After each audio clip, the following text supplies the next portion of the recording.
Olá, amigos, amigas, torcedores e torcedoras.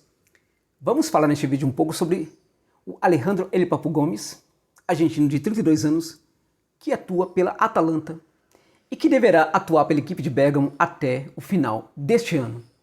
A partir de janeiro de 2021, ele não ficará na equipe italiana.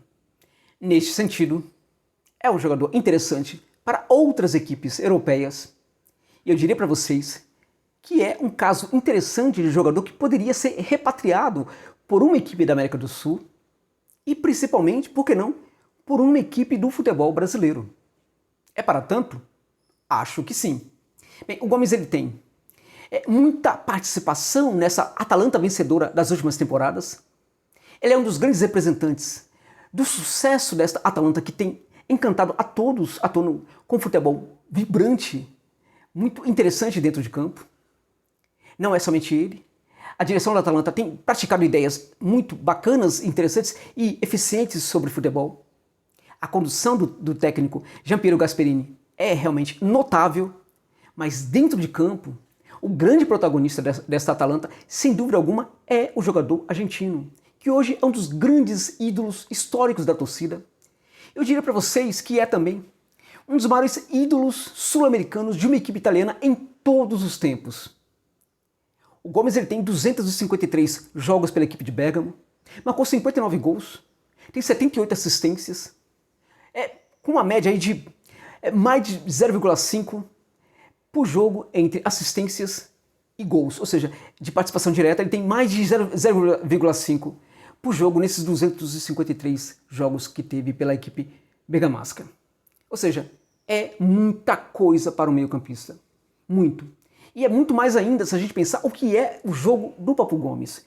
Quando olhamos para o campo e o vemos jogar, ele é um jogador que, sobretudo, aquele jogador que carrega a bola a partir do círculo central, seja pelo corredor lateral, seja pelo corredor central. E a grandeza do seu futebol passa muito, inclusive, por essa condução, pela qualidade dessa condução que ele faz a partir do círculo central. E também em função disso que existe um problema, talvez a raiz do desentendimento dele com o técnico Gasperini passe muito por isso. Pensemos um pouco no que é essa relação. Bom, o Gasperini é um técnico de muita personalidade, ele tem um pavio muito curto, é também muito personalista, é um tipo de profissional que exige que tudo aconteça a maneira como ele gosta. Do contrário, ele esbraveja mesmo, ele xinga todo mundo, ele não xinga com palavras, ele não reclama com palavras educadas, ele xinga de verdade. E tanto dirigentes como jogadores precisam se calar quando ele fica nervoso, porque realmente ele é um pavio curto. Poucas pessoas conseguem digeri-lo no clube. Na área do futebol, poucos conseguem suportá-lo na equipe italiana. Estou falando inclusive de dirigentes de alta patente da Atalanta. Mesmo esses dirigentes têm muita dificuldade de suportar o Gasperini. Contudo, ele é muito eficiente e, em função disso, não há motivo para descartá-lo, para demiti-lo, porque, de fato, ele entrega muitos resultados. Bom, a narrativa que se conta atualmente para o Gomes ter ido para o banco passa muito em função desse jogo, né, que teve entre o Midtjylland e a equipe italiana.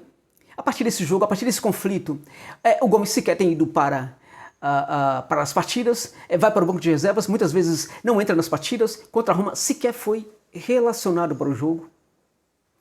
Bem, a partir daí vem aparecendo uma narrativa na Itália de que o futebol do Gomes tem caído um pouco de qualidade. Eu acredito que isso não seja totalmente incorreto, mas eu diria que talvez a própria redução de qualidade do jogo do Gomes passe muito por esse desentendimento.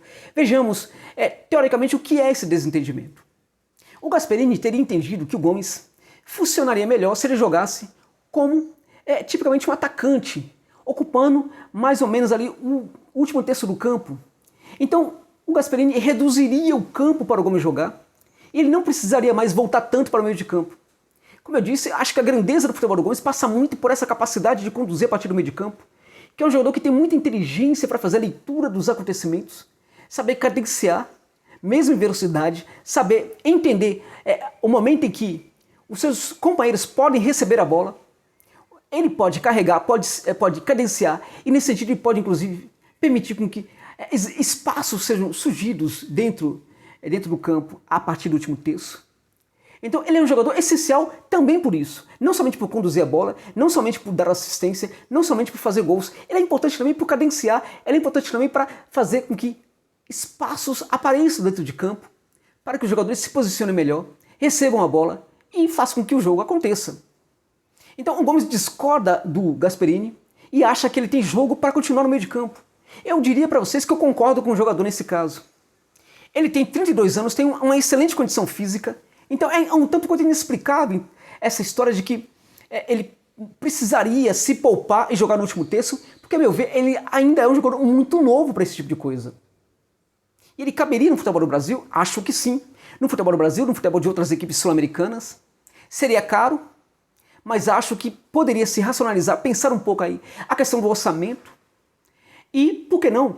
Os clubes brasileiros gastam hoje, com folha de pagamento, 15, 18, 16, 18 milhões de reais por mês. Daria para pensar um pouco melhor essa folha, racionalizar. Há muito pagamento sendo feito para jogador mediano, tecnicamente. Há muito pagamento sendo feito para jogadores que às vezes não aportam tanto assim. Então daria para racionalizar essa questão e considerar aí a possibilidade de pagar um bom salário para esse jogador argentino. Além disso, mesmo 2 ou 3 jogadores de qualidade talvez não aportassem tanto assim hoje para uma equipe grande como o Papu Gomes. Bem, estamos falando de um jogador que é muito protagonista e que torna protagonista as equipes em que ele defende. Se ele fez sucesso na Champions League, fazendo com que sua equipe na Champions League fizesse muito sucesso, é muito provável que também fizesse sucesso numa equipe brasileira e, sobretudo, nas competições da Conmebol. Então, acho que o investimento seria realmente alto, o salário também poderia ser um problema, mas, acho, como eu disse, daria para pensar a folha de pagamento. Uma contratação, né, os valores seriam muito altos, né, estariam em torno de 15 milhões, mas acho que esses valores poderiam cair. Veja só, especula-se na Europa que outras equipes querem o Gomes. Trata-se do PSG, Inter, Juventus, Roma, Lazio, Napoli, fora do contexto europeu, uma equipe da Arábia Saudita. Bem, quando abrir as janelas europeias, essas equipes grandes, elas não têm apenas um grande jogador como objetivo de contratação. Tem muitos. O Gomes vai ter, na verdade, muita competição para ser contratado por uma dessas equipes. E por mais que essas equipes tenham vários jogadores na lista para contratar, esperando a janela de cada país, né, abrir, quando as janelas abrem, a coisa às vezes muda um pouco de figura. Alguns outros jogadores surgem no mercado, outros interesses aparecem, mesmo que sejam clubes bem mais organizados aqui do que os clubes do futebol da América Latina. Quando abrem as janelas europeias, os clubes se mostram tanto quanto desorganizados, parece que as emoções tomam conta. Ficam ali no exercício de, bom, será que esse jogador serve mesmo? Talvez ele não seja tão importante assim, esse outro aqui pode ser melhor, tal. E neste exercício perdem um bom tempo a ponto de que muitas contratações ocorrem nos minutos finais, prévios ao fechamento da janela. O que isso tem a ver com o Gomes e com os clubes brasileiros? Bem, acontece o seguinte, o Gomes terá de sair da Atalanta.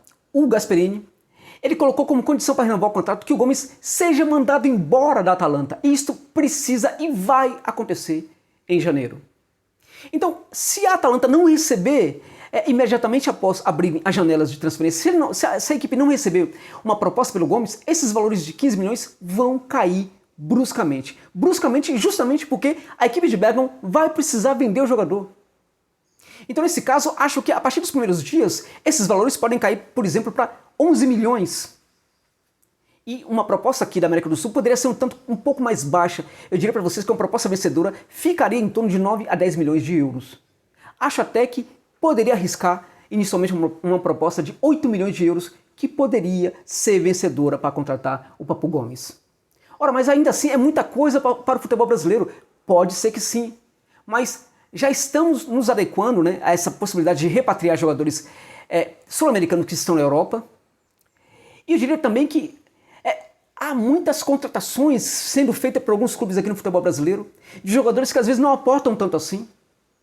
Jogadores com nível técnico médio e alguns inclusive muito bons, mas que talvez, se pensarmos o que significa, o que joga o Gomes nos dias de hoje, o Gomes poderia ser muito mais importante até mesmo que 2 ou 3 jogadores com uma boa condição técnica. Então poderia valer sim o esforço de um clube brasileiro e, a meu ver, seria muito interessante porque dotaria de muito protagonismo essa equipe que o contratasse, tanto para as competições nacionais como para as competições da Conmebol. Não é um sonho improvável.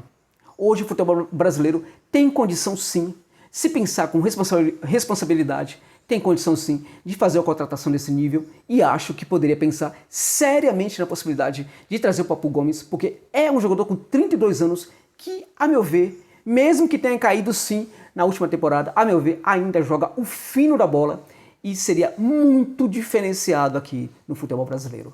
Obrigado pela gentileza de terem visto este vídeo até o final.